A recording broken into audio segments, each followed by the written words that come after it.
ባኪ ነው በድፍረት ደብተራን የተቃወሙ የትኞቹ ሰባኪያን ናቸው? አብሾን መዋረስን አፄ ፋሪስን ተዋርሰው እንዴት እንዳመጡት ዕውቀቱን ስለሚያውቁት አይናገሩም፣ ደፍረው አይናገሩም። በተለይ በአብነት ትምህርት ቤት በኩል ያለፉ ሰው መምህራን በፍጹም እቺ ነገር አይተነፍሷትም። እንደው ቴዎሎጂ ብቻ ሄዶ ገብቶ ተምሮ የወጣ ነው እቺ ነገር ደፈር የሚለው እንጂ አብነት ትምህርት ቤት ሄደው ተምረው በተለይ አፄ ፋሪሱን ተጠቅመው ምናምን ዕውቀት ያገኙት በዛ መንገድ ሆነው አሁን ልክ ደሞዝተኛ ሆነው የሆነ ቦታ ሲያገኙ ቁጭ ብሎ ይሄ ነገር ያነሱታል ብዬ አላስብም። እኔ እንደዚህ አይነት ሰዎች ሲሰማ ደብተራዎች ሆነው እስቲ ማን እንደሚያሸንፍ እናያለን ብለው ድግምት ሲደጋግሙ ሳይ ከዚህ በላይ ታዲያ ኢሉሚናቲ ማን አለ? ጠምጥሞ ኢሉሚናቲ ከዚህ በላይ ታዲያ ቤተክርስቲያን ያዋረዳት ከዚህ በላይ ኤቲስት ከዚህ በላይ ፓጋን ማን አለ እንዴ? እነሱ በጸበል መንፈሱ እንደተያዘ እያዩ ሲልኩ እግዚአብሔር እዛ ጋር መንፈሱን ሲይዘው ማን ነው ትዕግስተኛ? እግዚአብሔር ነው ትዕግስተኛ? አዎ የሚለፈልፈው መተው ያለብን ካሰር ነው ሲሆን ከሸኘ ነው በኋላ ነው። የሚያመልከው አለ፣ በደንብ የሚያመልከው አለ። ይኸው አሁን መረን የወጡ በጣም ብዙ ሰዎች ይባላሉ። እግዚአብሔር የለም ብለው ወጥተዋል። ፊት ለፊት ሰይጣን የለም፣ መላእክት የሚባል ነገር የለም፣ በቃ የለም፣ በቃ ውሸት ነው። ሃይማኖት የሚባል ነገር መፍረስ አለበት። አላያችሁትም? አልሰማችሁትም? አንተ ይሄ የግል ሀሳብሽ ነው። ለምን ሪከርድ እንደምታደርጊኝ ነው ብትነግሪኝ ደስ ይለኛል። እኔም ሪከርድ አድርጌሻለሁ። ስንፍናሽን ስለተናገርኩኝ እርግጠኛ ነኝ ሄደሽ ይሄን ቪዲዮ አትሰሪበትም። ለምን ትምህርቴን አላዳመጥሽም? ምንም ነገር አላደረግሽም። ስለዚህ ምንድነው ሲለም ነው ሪከርድ የምታደርጊኝ አልኳት። አየሁ ለምን መሰለህ እኔ አዎ ልክ ነው በእርግጥ እኔ አባል ነኝ፣ ግን በጣም ከባድ ችግር አለብኝ እኔ ራሴ ከባሌ ጋር ሰላም የለኝም እንደዚህ ምናምን ብላ ለካ ከብዷት ነው በቃ በጣም ተስፋው ነው ተቸግሮ ነው ተሳቃ ነው ተመካኛለን እንዲህ ያረጉብን እኛ በእግዚአብሔር ላይ ካደረግነው እኛ በቤተ መቅደስ ላይ ከፈጸምነው እኛ በሃይማኖቱ ላይ ከፈጸምነው ጉዳት በላይ ማንም አልጎዳትም። የኢትዮጵያ ቤተክርስቲያን ማንም አማኞቿ፣ አስተማሪዎቿ፣ ሰባኪዎቿ፣ ዘማሪዎቿ፣ ካህናቶቿ የተወሰኑት አለቆቿ፣ መሪዎቿ የበደሏትን ያህል ማንም አይበድልም በዚህ ዘመን ማንም። ይህም በድፍረት መናገር ህሊናቸው ለገንዘብ ቅርብ ከሆነው ጋር ቅርብ ነው በእውነቱ። አሁን እኛም በቤተክርስቲያናችን ለምሳሌ ልማት በጣም ጥሩ ነገር ነው፣ ግን ልማት የትኛው ነው ልማት? እውነተኛው ልማት መጠየቅ እኮ አለብን። እውነቱን ለመናገር ገንዘብ የሚያስገኝ ነገር ማንኛውንም ያስቀይራል። አሁን በቤተክርስቲያናችን እና ዜናዎቻችን አሁን በእኛ ራሱ አሁን በቤተክርስቲያናችን ያልተገላበጠ ነገር የለም። አሁን የምናደላው ለወርቋ ነው። እውነት ለመናገር ለወርቋ፣ ለልማቷ፣ ለመስባዋ፣ ለአስራቷ፣ ለበኩራቷ፣ ለነፍስ ድነት፣ ለእውነተኛ አምልኮት ምንም ቦታ የለው። እውነት ነው ይሄ። ለዚያ ነው እየተቀጣን ያለ ነው። ለዚያ ነው እየተሳደርን ያለ ነው። ምክንያቱም እግዚአብሔር ተጸየፈን፣ ከበደው፣ እያስጠነቀቀን ነው፣ እየነገረን ነው፣ እየተናቅን ነው፣ እየተዋለምን ነው የምንናቀው። እግዚአብሔር ስለተለየን ሐሳባችን እርሱ የማንንም ህሊና አይገዛም። የተዋረደ ነው፣ ተራ ነገር ምድራዊ ነው። ሐሳባችን ሁሉ ተራ ነው። ተዋርደናል። እውነቱን ለመናገር አቡነ ሽኖዳ ነበሩ። ትክክል ነው። ተዋርደናል።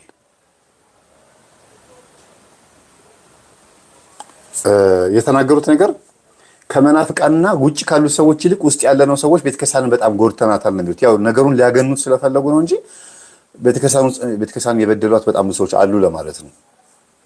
አዎ እሳቸው ትኩረት ያደረጉት ምኑ ላይ ነው?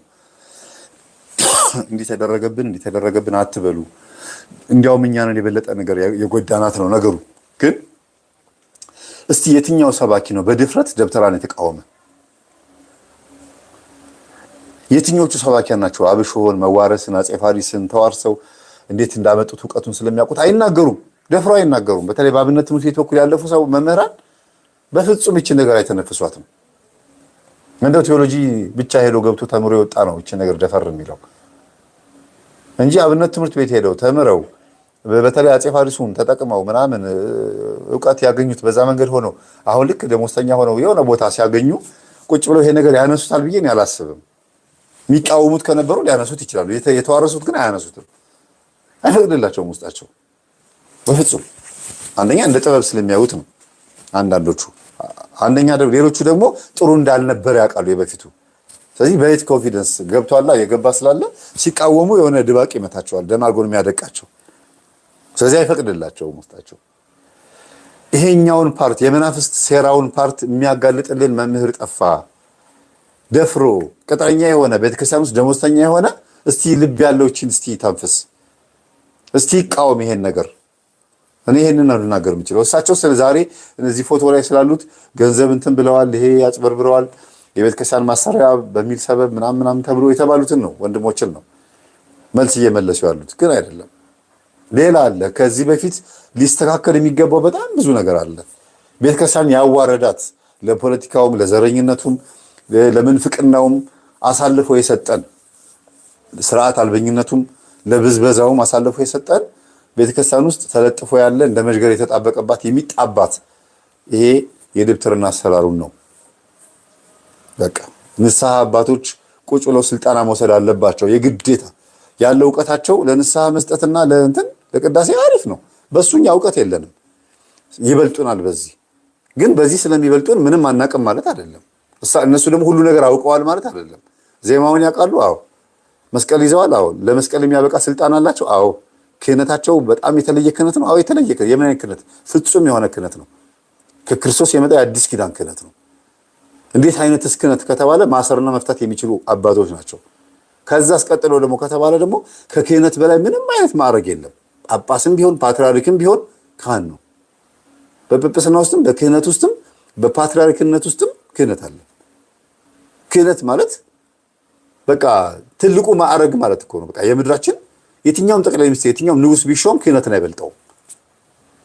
ይህንን ስልጣን ተሸክመዋል፣ ግን ለጥ ብለዋል። እያንኳረፉ ነው። ጭልጥ ያለ እንቅልፍ እንደ ነቢዩ ዮናስ የመርከቡ የታችኛው ክፍል ገብቶ እያንኳረፈ ለጥ ያለ እንቅልፍ ተኝቷል። መርከቧ ተናውጣለች። ማዕበሉ እያወካት ነው። መርከቧን የሚያውክ ነፋስ መጥቷል፣ አድነን ጌታ ሆይ ተጨንቀናል አይደለ ይላሉ እዛ መርከቡ ያሉ ሰዎች።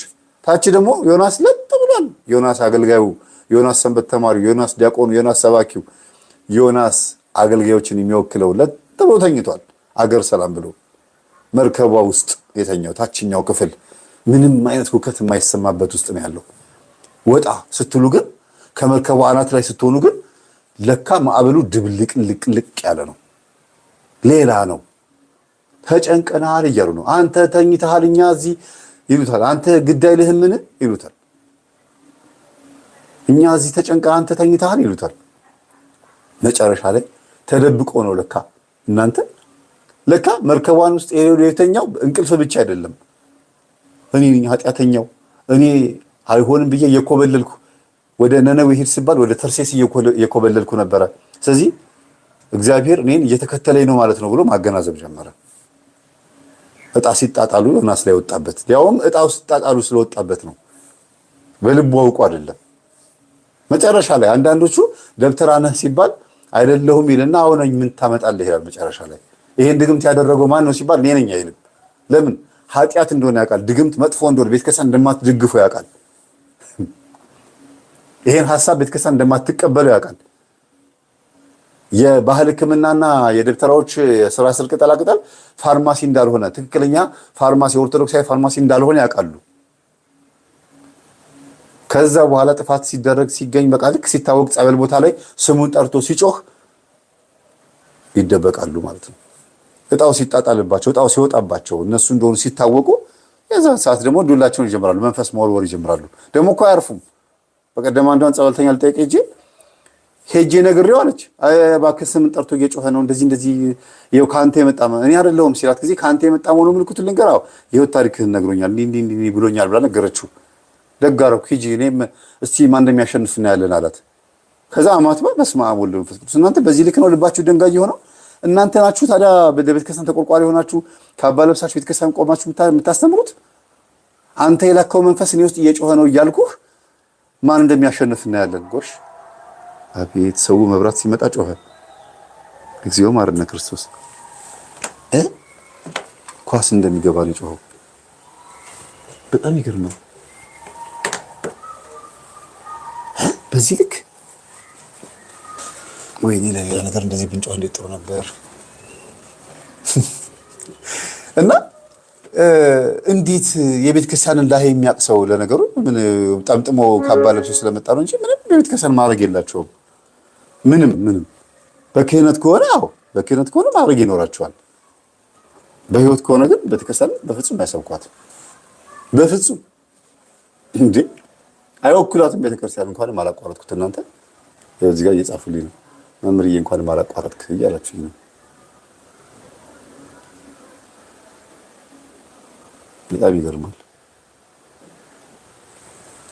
እኔ የሰዎቹ የነዚህ የሚጮሁት መሀል ላይ የሚጮሁት ደግሞ እህቶቻችን ወንድሞቻችን እኔም ልሁን መንፈስ ሲላክብን እኛ ስንይዘው ተው ንስሐ ግባ ብለን ስንመክረው የቅዱሳን መንገድ የተከተለው ማን ነው?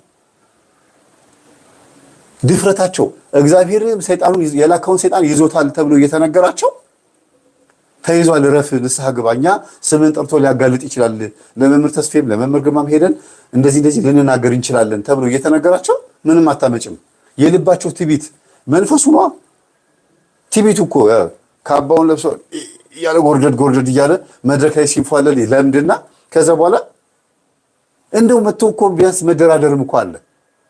አሁን እኮ እኛ እኮ ወደን አይደለም እኮ አንድ የሚያምን የለም። ጥበብ ነው የሚሉት እንጂ አጋንንት እኮ ለእንጀራ ብለን ነው እንጂ እኮ እንደዚህ አይሉም። ትቢታቸው ሁሉም ከአብነት ትምህርት ቤት የወጡት መምህራን ከአብነት ትምህርት ቤት የወጡት እቺ አበሻዋን ማን የተዋረሱት አቤት ትቢታቸው ልባቸውን የት እንዳሳ የተነፋፊኛ እንኳን ከነሱ ተተናለው። እውነት በጣም ነው የሚወጠሩት። በጣም በፍጹም ትትና የለባቸውም።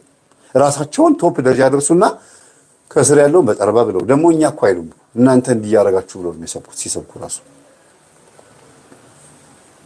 እኛ አይሉም። ይሄ ራሳቸውን ቀላቅሎ ማስተማር የለም።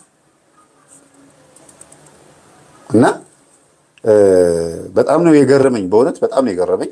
በአንድም በሌላም መንገድ ቤተክርስቲያንን ጎድተናታል። አዎ ማን የጎዳት ግን እንደው ለይስሙላ መምህራን እኛ አገልጋዮች እንላለን እንጂ ደብተራ ቤተክርስቲያን የጎዳት ደብተራ ነው።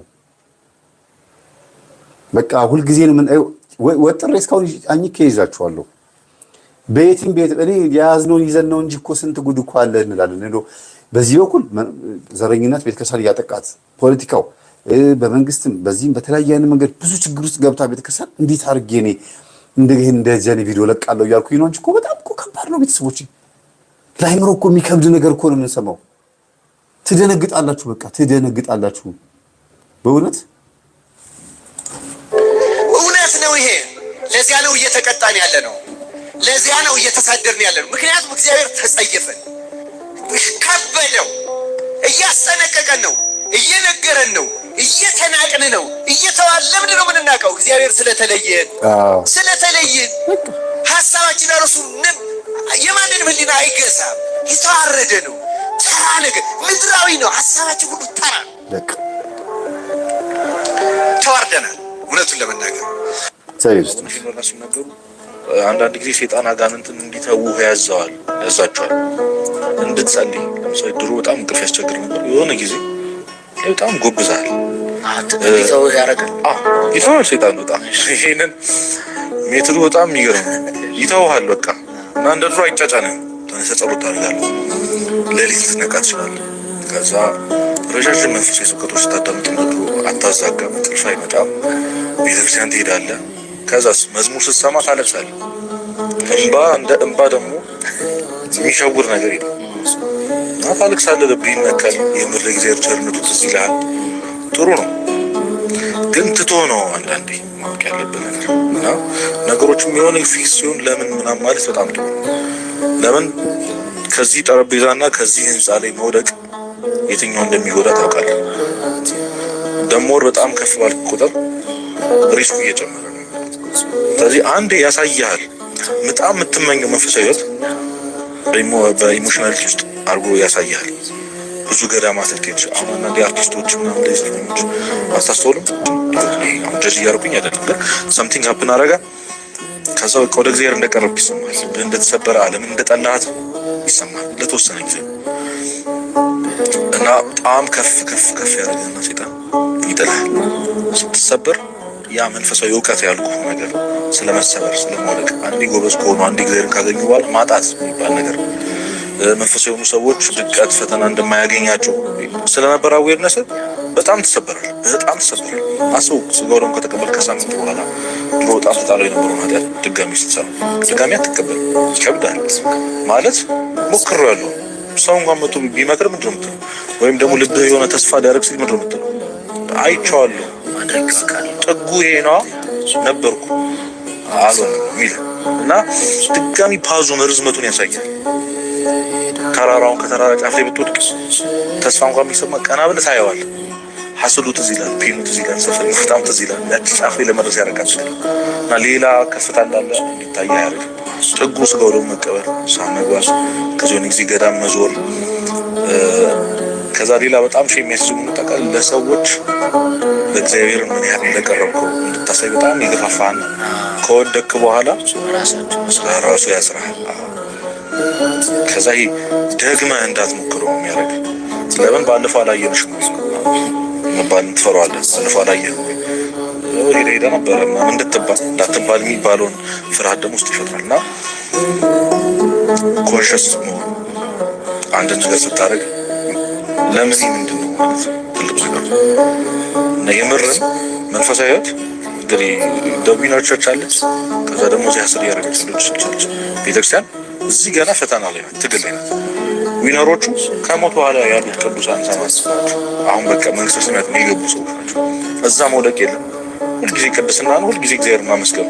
ያ እንዳልሆነ ማወቅ አለብን። ቅድም እንዳልኩ ቤተክርስቲያን የሆነ ነጭ ርግብ ምናምን የሞላባት ሰላም የሆነች ቦታ አይደለች።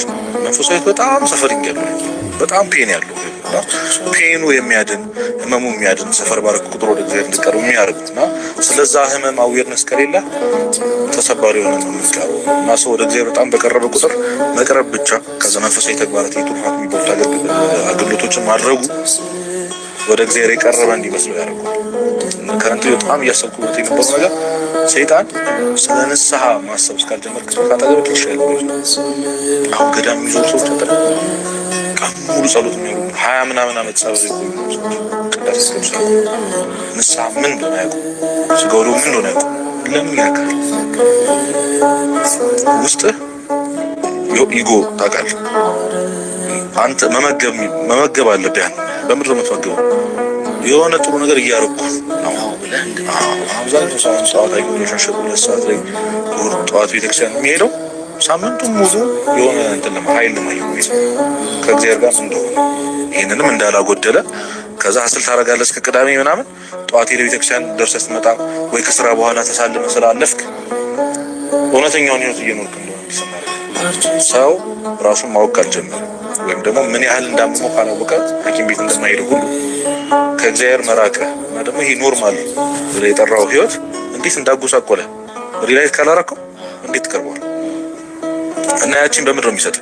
አሁን ለምሳሌ እንዲህ ድረግ አዲክሽን ላይ ምናምን ያሉ ሰዎች በምድር መጣዩ ትንሽ ጉልበት ስለሚሰጣቸው ትንሽ እና አታስተውለው ምን እያደረገ ነው ስትተው ነው የምታውቀው አይደል? ልክ ያንን ለአንድ ቀን ሲተውት ምን እንደሚያደርጋቸው ሳይሆን ደንግጠው ይመለሳሉ ወደዛ። እና ሱስ ነው በቃ የሆነ ጧት መዝሙር ለምሳሌ አሁን ግሮሰሪ ቤት ጧት መዝሙር ይከፈታል። ለምን እንደሆነ ግራ የሚያገባኝ የጥፋተኝነት ስሜት እንዳይሰማው እኮ ኦኬ ቤተክርስቲያን ሄደህ ተሳልመህ መምጣት ወይ ጸሎት ማድረግ ምናምን እንደዛው ከሆነ መቼም አድን እንደዛው ነው የምትቀጥለው እና ያ ስሜታዊነቱን ከፍ ያደርገዋል። የሆነ ጊዜ ደግሞ እንባ ይሰጣል፣ እንድትሰበር ያደርጋል። ወጥቷል በቀላል ነው ለሰይጣን ይሄ። እውነተኛው ለውጥ ግን ምንድነው ነው? እግዚአብሔርን መያዝ ምንድነው? እውነተኛው መንፈሳዊነት ምንድነው? ተጽፏል። በጣም ብዙ መጽሐፍት አሉ ይሄ ቤተክርስቲያን ውስጥ ከዲግ እናርግ እስኪ ሆነ ወጥቷል። ጸሎት አሁን የምናውቀው የሆነ ኤክስተርናል የሆነ ነገር ውስጡ በጣም ብዙ ነገር አለ። ከልብ መጸለይ ምናምን በጣም ብዙ ዲቴሎች አሉት። ጸሎት፣ ጾም በጣም ብዙ አይነት ጾም አለ። እግዚአብሔር የማይቀበለው ጾም አለ። እግዚአብሔር የማይቀበለው ጸሎት አለ። እግዚአብሔር የማይቀበለው ማስቀደስ አለ። እግዚአብሔር የማይቀበለው እንባ አለ። በምንድን ነው የምትለየው? አሁን እያደረኩ ያለው ነገር እግዚአብሔር እየተቀበለና እንዳልሆነ በምንድን ነው የምትለየው? ሶ you have to be conscious። በጣም ኮንሽስ ለመሆን እውቀት ያስፈልጋል። የምትለካበት ነገር ያስፈልጋል። አንድን ሀሳብ አንድን ነገር የሆነ ስራ ኦፈር ሲመጣልህ ይሄንን ነገር ያንተ መለኪያው ምንድን ነው? የአብዛኛው ሰው ደሞዝ ነው አይደል?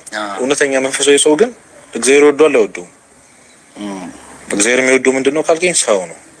ቅድም እንዳልኩ። ስለዚህ እነዚህ ሶስቱ ነገሮች ይመጣሉ፣ እግዚአብሔር፣ ሰውና አንተ።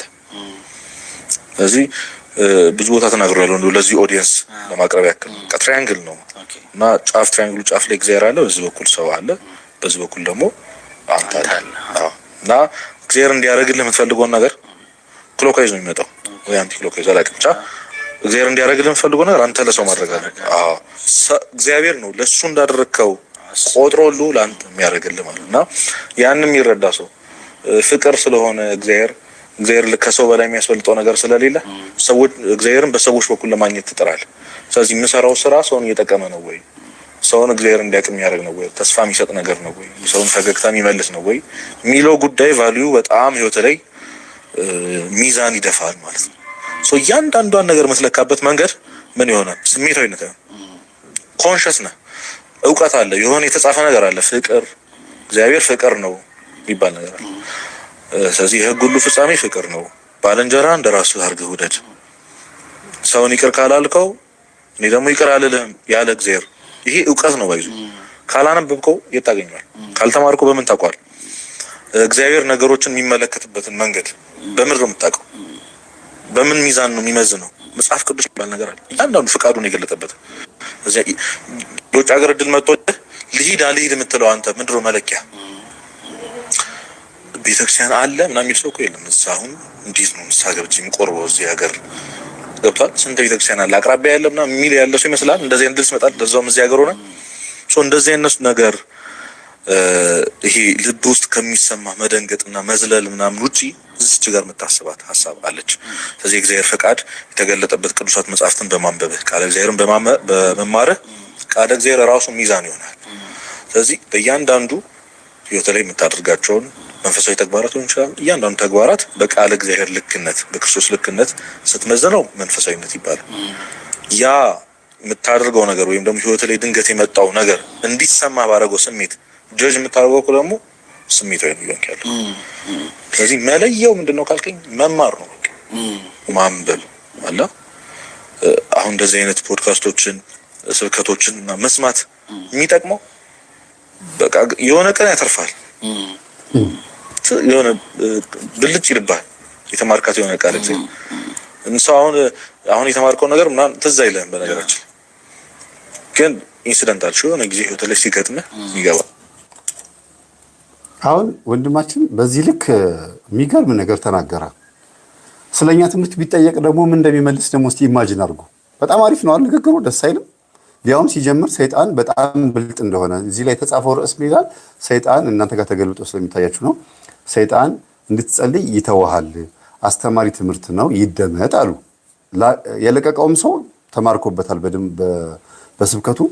ጋዜጠኛውም ኤዲት ያደረገውም ሰው ይሄንን ለቆልናል፣ እያዳመጥነው ነው። ሰባኪውም ደግሞ ወንድማችን ደግሞ መምህሩም ወይም መካሪያችን ወንድሙ ምን እያለ ነው? ሰይጣን ከመጽሐፈ መነኮሳትም ከጸበል ቦታም ሰምቶ ሊሆን ይችላል፣ ከየትም ቦታ በቃ እንድትጸልይ ይተዋል። የአባቶችን ጥቅስ ጠቅሶ ነው እንደዚህ የሚለው። ግን አይቷል ወይ ነው? በህይወቱ ይሄን ነገር አይቶታል ወይ ነው? መምህራችን የእኛን አስተምህሮስ መጥቶ ለማየት ልቡ ይፈቅዳል ወይ? ብንጋብዘው ያዳምጣል ወይ? በዚህ ልክ ሰይጣን እንደሚፈትን እኛስ እያስተማርን አይደለም ወይ? እኛም በዚህ ልክ ሰይጣን እንደሚፈትን ጠልቆ ወደ ውስጣችን ገብቶ እየፈተነን እኛም እየተፋለምነው እንደሆነ ስናስተምር ለምን ስለ ሰይጣን በተደጋጋሚ ታስተምራላችሁ ተብሎ ዘውጉን የሚቀይሩብን ሰዎች እስኪነሱብን ድረስ እየተባልን አይደለም ወይ ነው? እኛ ስለ ሰይጣን ነው ወይ ያስተማርነው? ስለ ጠላት፣ ስለ አጋንንት፣ ስለ ሰይጣን ነው ወይ ያስተማርነው? ስለ ህይወታችን አይደለም ወይ? ህይወታችን ሰይጣናዊ ስለሆነ፣ ህይወታችን አጋንንታዊ ስለሆነ፣ ህይወታችን ምስቅልቅል ያለ ዝብርቅቅ ያለ ስለሆነ አይደለም ወይ ስናወራ በዛው ማንን የነካ ነው? ሰይጣንን የነካ ነው አይደለም?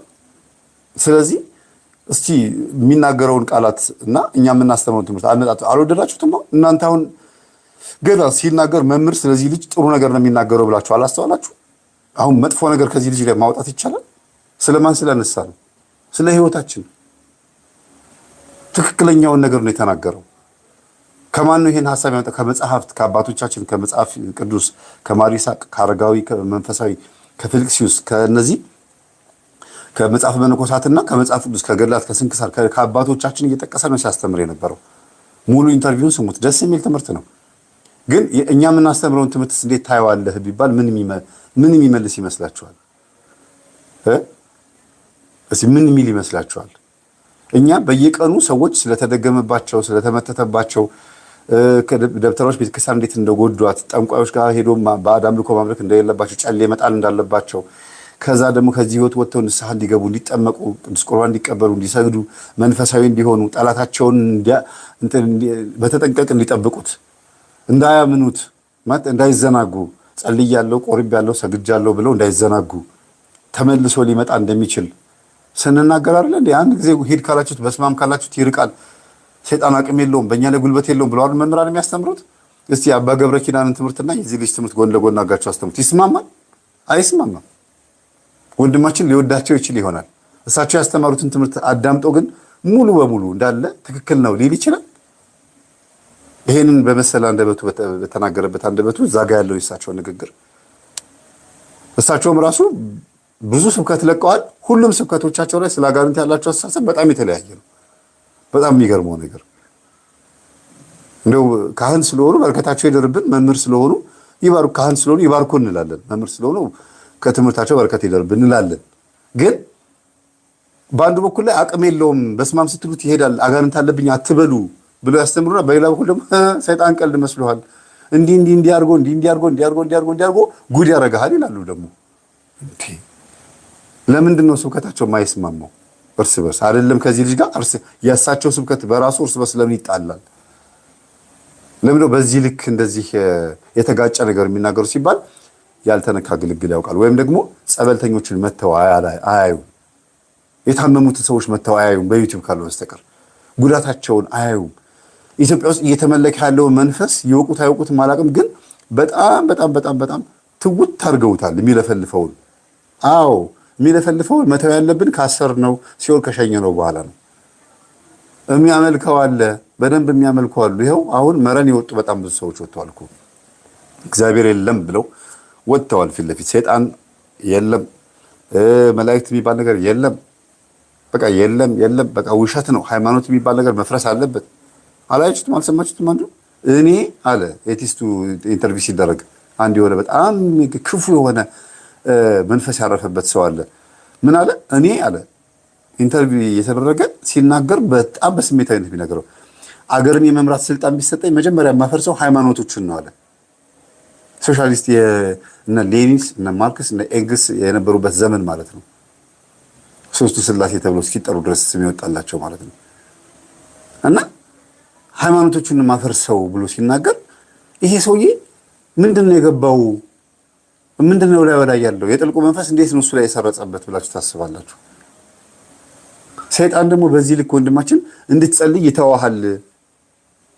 እዛ ጋር ሰይጣን የሚውጠውን ፈልጎ እንደሚያገሳ አንበሳ በዙሪያችሁ ያደባል፣ ይሽከረከራል ይላል። እንደገናም ደግሞ ልክስክስ ውሻ ከአፉ ሊጥ ከወገቡ ፍልጥ አይጠፋም እንደሚባለው ሰይጣን አይተውም፣ ሁልጊዜ ችክ ያለ ነው። በቃ እግር በእግር እየተከተለ እንድትሞት ይፈልጋል ተብሎ ተጽፏል። ወንድማችን ደግሞ እያለ ያለው ደግሞ እንድትጸልይ ይተዋሃል አለ። የትኛው አይነት ሰይጣን ነው? እኛ ሁሌ ብናስተምረው የትኛው? ሁሉም ሰይጣናትስ አንድ አይነት ናቸው ወይ? ሁሉም አጋንንትስ ባህሪያቸው ተመሳሳይ ነው ወይ? አፈጣጠራቸው ነገዳቸው ራሱ አይለያይም ወይ? ይሄን አባቶቻችን አላስተማሩም? አልተጻፈም? ይሄንን አሁን እሱ የተናገረው መንፈስ ማርቆስ 9:27 ላይ ያለው ነው። ጠቋር የሚባለው ዋናው አደገኛ የሚባለው መንፈስ ማለት ነው።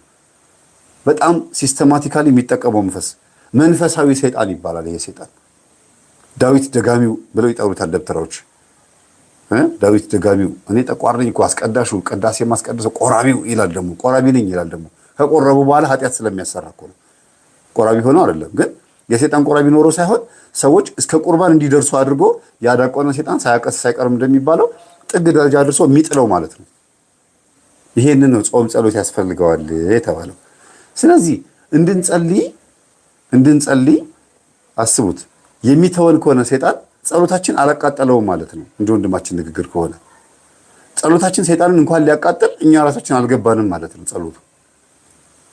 ከዚህ ሰይጣን ዝም ብሎ እስክትጸልይ ይጠብቅህና በጸለይከው ጸሎት የሆነ ደረጃ እንደደረስክ አድርጎ ያስባል፣ እንድታስብ ያደርግሃል። ከዛ በኋላ ይጥልሃል ነው፣ በአስተሳሰብ ይጎዳሃል ነው።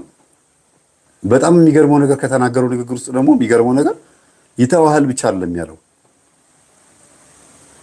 ሰዎች ይኸውላችሁ እኔ አንድ ነገር ሳልናገር ማላልፈው መጽሐፍትን ማንበብ ሙሉ ያደርጋል። እውነት ነው። እኔ ሙሉ የሆንኩት በዛ ነው። በራሴ ምንም ሙሉ አይደለም፣ ጎዶሎ ነኝ። ቤተክርስቲያን ግን ስንዱ እመቤት ስለሆነች ሙሉ አድርጋኛለች።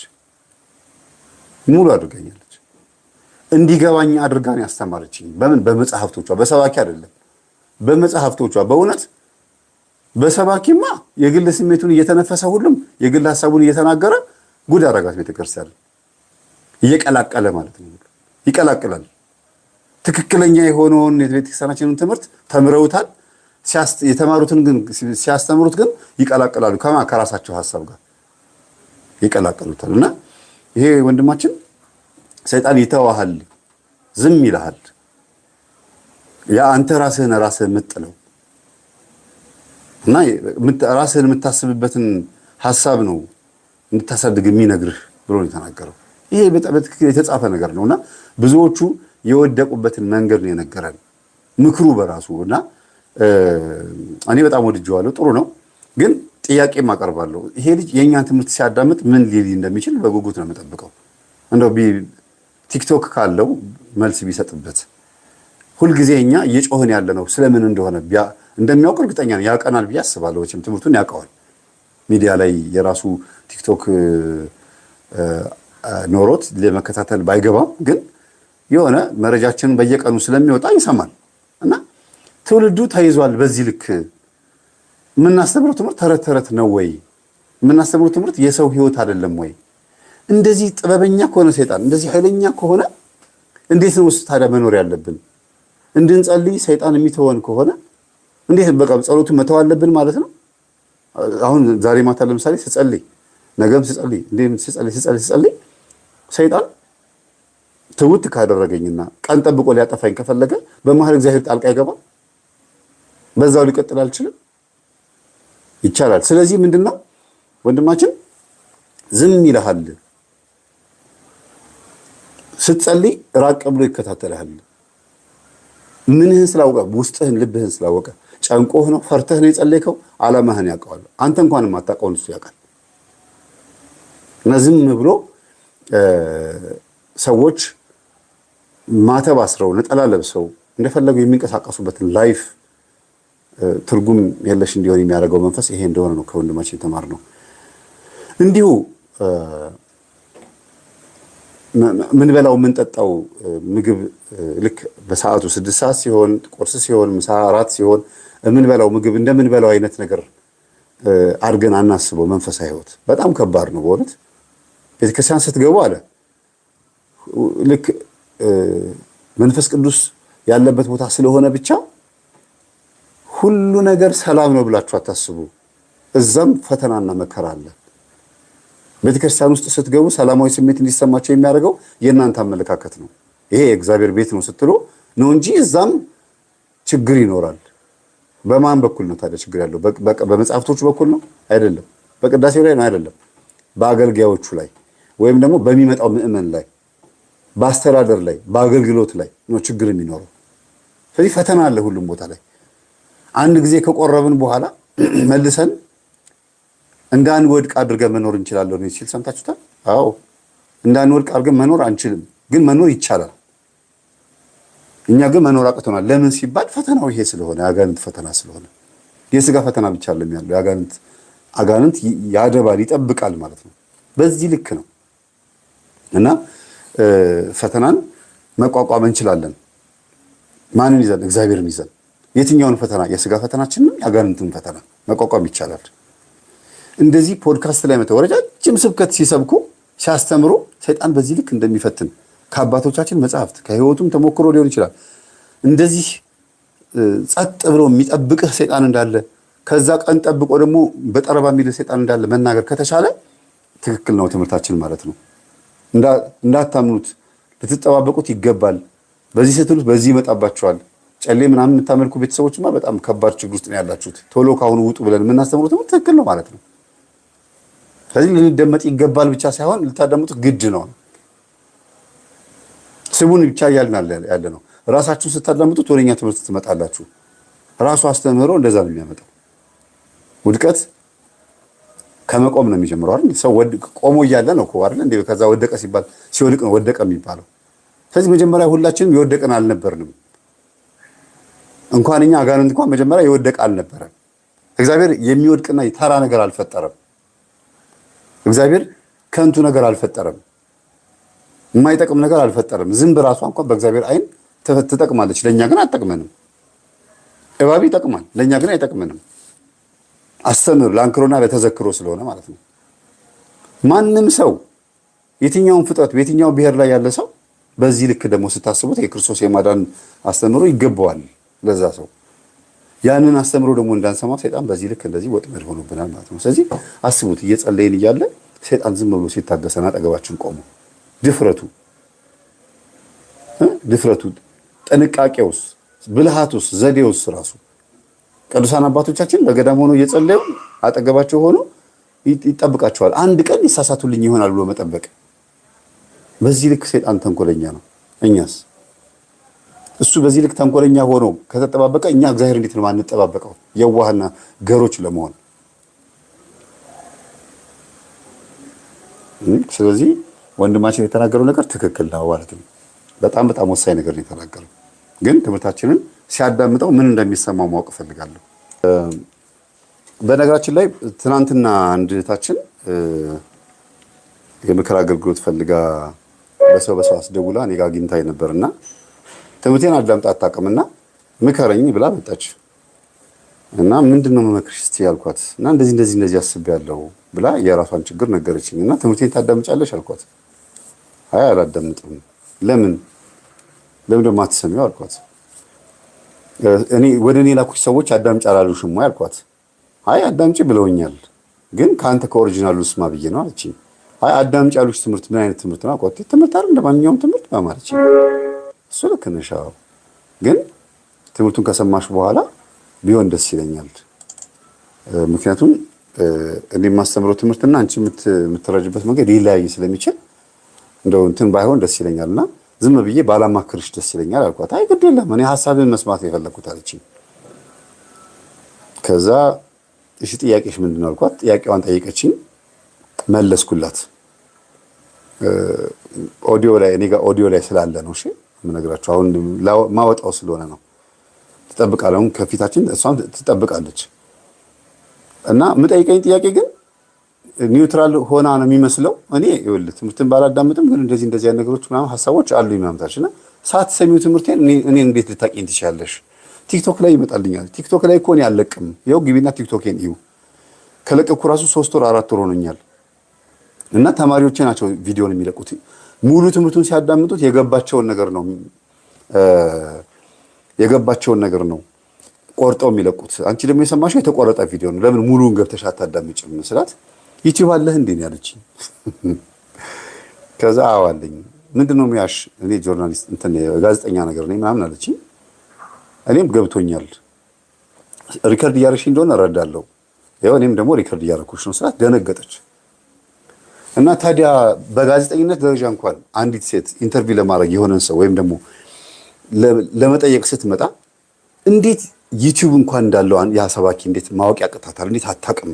አንቺ ጋዜጠኛ ማለት እኮ ቀላል አይደለም እኮ ትልቅ ሙያ እኮ ነው። ኢንፎርሜሽኖችን በሙሉ ከሁሉም በኩል ከዚህም ሰብስቦ ምን የሚያደርግ ነው? መረጃ የሚሰበስብ ነው። ከዛ በኋላ ሲጠይቅም ከዛ መረጃ ይጠይቃል፣ ሲወያይም ደግሞ በዛ መረጃ ይወያያል። እንዴት አልኳት። እንዲያውም ጋዜጠኛ አይደለሽም አንቺ ከማህበረ ቅዱሳን ተልካሽ ነው የመጣሽው አልኳት። የእውነት ነው የምላችሁ እርግጠኛ ነኝ አልኳት። ከዛ ስሟን ነግራኝ ስለነበር ቲክቶክ ላይ ገባሁ ነች እና ከድርጅቱ ተልከሽ አይደለም የመጣሽው። ከድርጅቱ ቢሆን ኖሮ የምትጠይቂኝ ጥያቄ የእውነት ነው የምልሽ ወይ እዚህ እኔና አንቺ ቆመን እንድንወያይ ሳይሆን የምታደርጊው የነበረው የበሰለ ነገር ትጠይቂኛለሽ። ከዚህም ከመጡ አይቀር በስለው ነው የሚመጡት። ስለማይመጡ ነው ዝም የሚሉት። እና ይሄ የግል ሀሳብሽ ነው።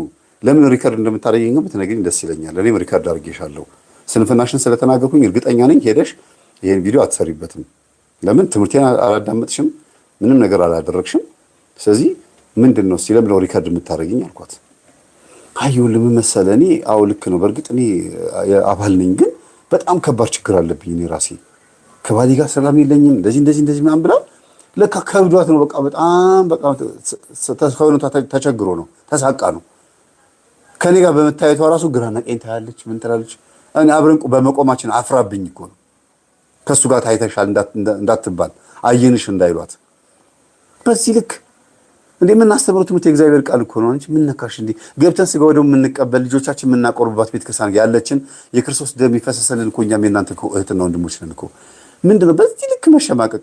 ምን ለማህበር ነው የምትጨነቂው ወይስ ለሃይማኖትሽ ነው የምትጨነቂው? እንዴት ነው ለምን ለየትኛው ክራይቴሪያ ነው የምትጨነቂው አልኳት። እስቲ ግድ የለሽም ሪላክስ አድርጊ ፈታ ብለሽ እስቲ አዳምጪኝና ከዛ የእውነት የምነግርሽ ነገር ካልገባሽ ከአሁን በኋላ ትደውይልኝ አልኳት። እሺ አለችኝ። ኮፍያሽን አድርጊው፣ ስካርፕ አድርጊ፣ መነጽርሽን አድርጊና ፊትሽን ሸፍኝ ነፃነት እንዲሰማሽ አልኳት። በደንብ ልታዳምጠኝ አልቻለችም። እናንተ እሺ አለችኝ። ስካርፓን ጠመጠመች፣ መነጽሯን አረገች፣ ኮፍያዋን አረገች። ከዛ አዳመጠችኝና ባሏ ላይ ያለውን ችግር፣ እሷ ጋር ያለውን ችግር እያንዳንዱ ነገር ነገርኳት።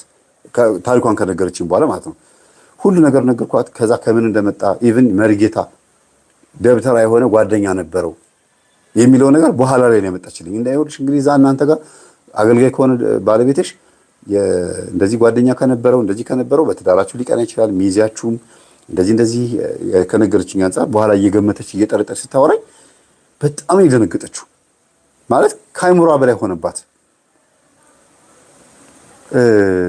እውነት መተት እኛ ቤት ያደረግብናል ምን አድርገን እኛ ምናምን ብላ እልህ ውስጥ ገባች።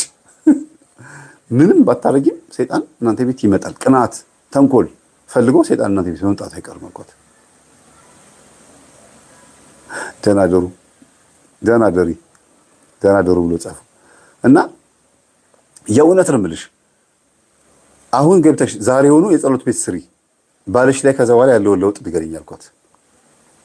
እና አሁን ላይቭ ልገባ እናንተ ጋር ላይቭ ልገባ ስል ደውላልኝ ነበረ።